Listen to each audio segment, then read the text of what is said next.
High families, நம்ம இன்றைக்கி என்ன பார்க்க வரோம்னா, காலையிலேயே வெத்தலை தோட்டத்துக்கு கிளம்பிட்டேன். மட்டெல்லாம் எடுத்து போட்டேன். அப்புறமா அம்மா கூழ் கொடுத்தாங்க. கூழ் குடிச்சிட்டு நம்ம க்ளீன் பண்ணி எடுத்ததெல்லாம் உழவு ஓட்டுறதுக்கு டிராக்டர் எடுத்துகிட்டு வரேன் அப்படின்னு சொன்னாங்க. விவசாயம் டிஎன் என்ற சேனலை சப்ஸ்கிரைப் பண்ணுங்கள். அதே மாதிரி நிறைய பேர் வீடியோ பார்க்குறீங்க, சப்ஸ்கிரைப் பண்ணுறதில்ல, ஃபாலோ பண்ணுறதில்ல.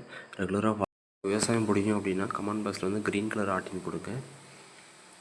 டெய்லியும் விவசாயம் சார்ந்த அப்டேட் தெரிஞ்சுக்கணுன்னா ரெகுலராக ஃபாலோ பண்ணிக்கோங்க. நான் ரெகுலராக உங்களுக்கு வீடியோ அப்லோட் பண்ணிகிட்டே இருப்பேன். வெத்தலை கொடி அதிகமாக மேலே போயிட்டனால நம்ம கொடியை இறக்கி வைக்கிறதுனால குழி எடுத்து அதில் தான் இறக்கி வைக்க முடியும். அதனால தான் நான் குழி எடுத்துகிட்டே இருக்கேன். அதில் மேலே இருக்க கொடியை கைமாறு மட்டை இதெல்லாம் கழிச்சிட்டு கொடியை கீழே வளைச்சி வைக்கணும். அதனால தான் ஒரு வருஷத்துக்கு ஒரு டைம் இது மாதிரி செய்யணும். அப்போ தான் கொடி கீழேருந்து திருப்பி மேலே ஏறும். இதை தான் மேலே இருக்க கொடி நான் கத்தி வச்சு ஜம்பு கட்டில் அறுத்து இதுமாரி கொடி கீழே எடுத்து தரணும்.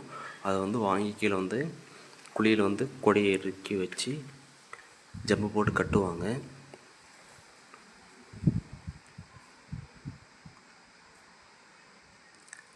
அதை கீழே வாங்கி அந்த கோலில் கட்டுவாங்க. இதே மாதிரி அப்டேட் தெரிஞ்சுக்கணும், என்னை ஃபாலோ பண்ணுங்கள். நான் நெக்ஸ்ட் அப்டேட் நெக்ஸ்ட் வீடியோவில் அப்லோட் பண்ணுறேன்.